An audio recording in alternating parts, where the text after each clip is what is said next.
The most powerful and feared man in the Yeah, music business.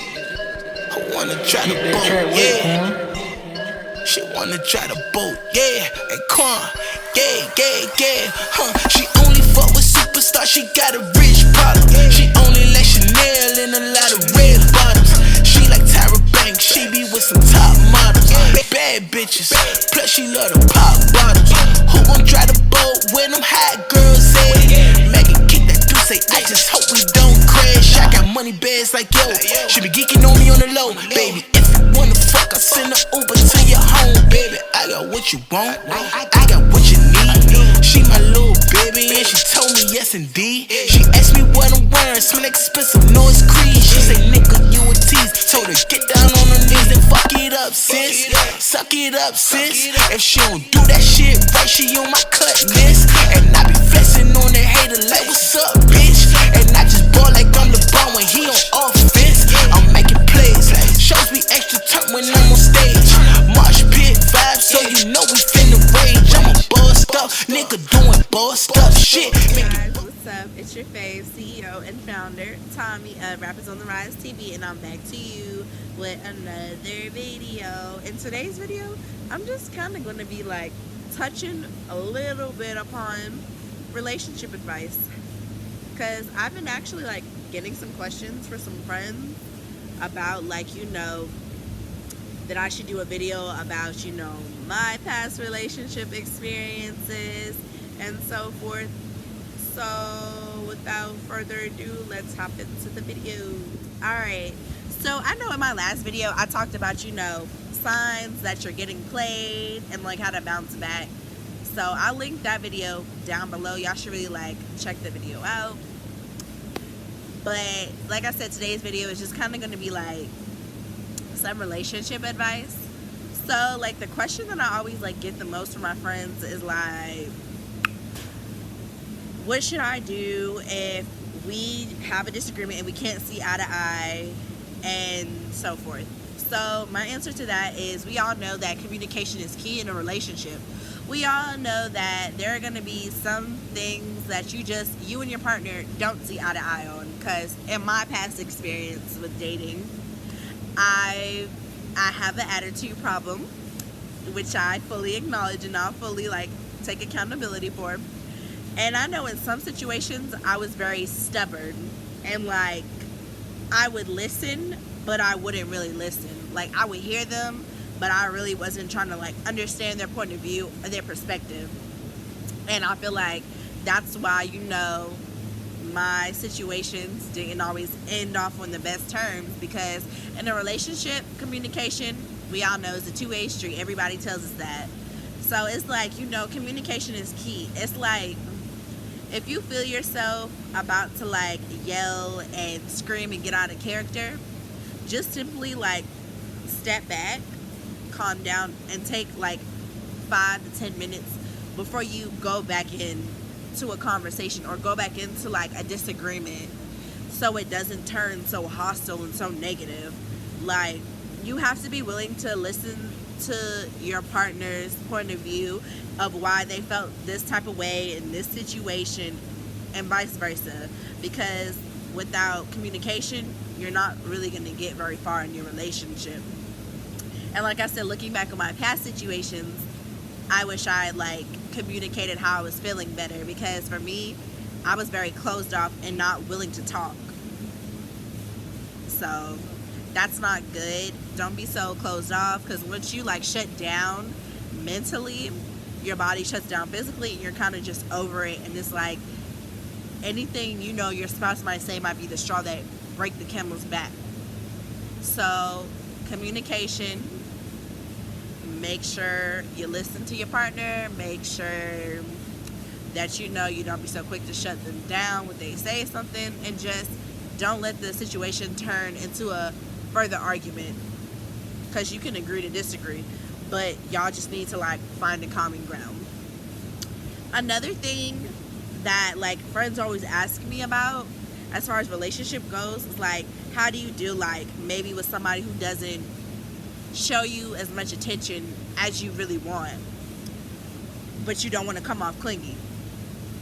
And I would say the best way to really answer that is just, you just kind of got to vocalize to your partner. If you're starting to feel neglected and you're starting to feel unwanted, it's okay to vocalize that, because the problem with our generation is that when we feel very neglected and unwanted, we tend to go seek attention outside of our relationship, whether it's engaging in another conversation, whether it's hanging out with somebody. And it's you kind of gotta draw a line somewhere, because engaging in conversation with somebody who is not your significant other and your significant other doesn't know about them, that can result in, of course we already know, a breakup.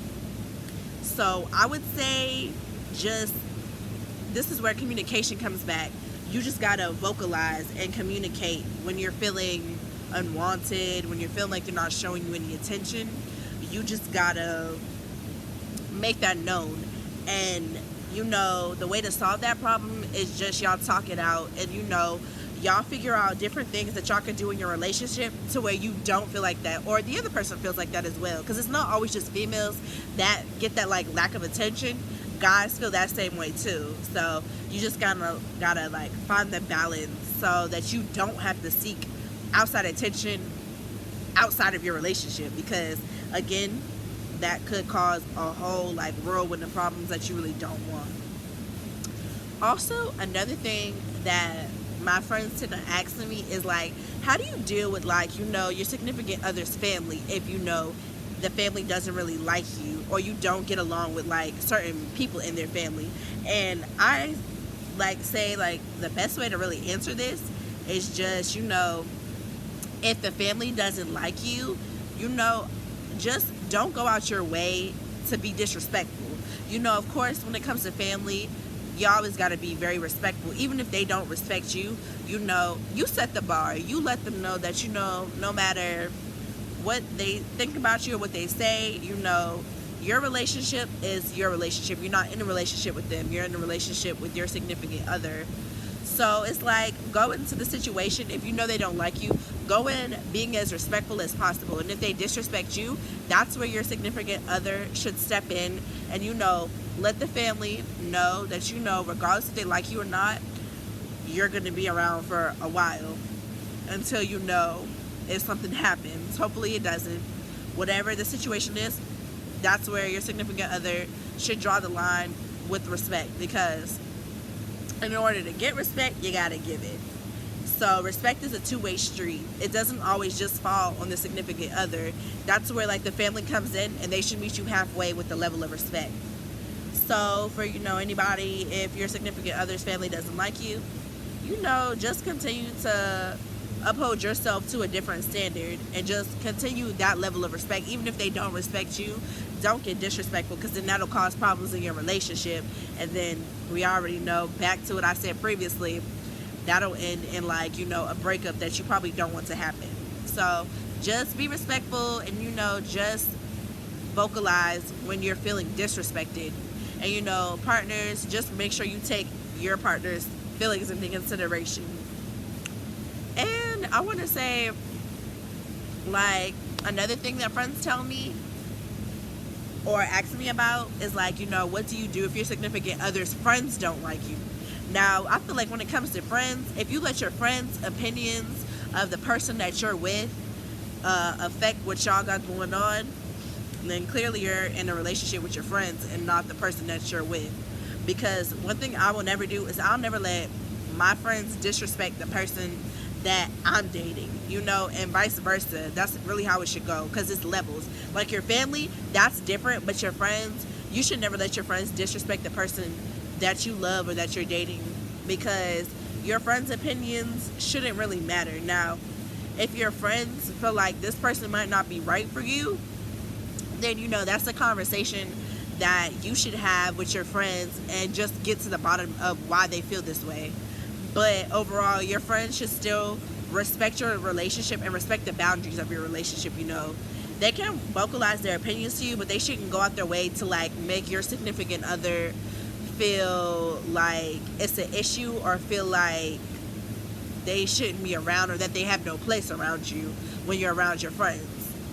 So again, just keep it, I don't know, not that I don't know, it's just like that's something like, you know, you just gotta like use your judgment for it. Because, you know, I can sit here and tell you my opinion on it and my take, but for those who are really in that situation, you know, use your judgment. You know, I would say just don't let the opinions of others affect your relationship, because that's how a lot of my past situations didn't end so well, because I not let the opinions of others, but they let the opinions of others kind of ruin what we had. But, you know, you live and you learn and you move forward. But alright, you guys, that's the end of this video. Remember to like, comment, subscribe. Remember to turn on that post notification bell so you can know every time that I post a video. The most powerful and feared man in the music business.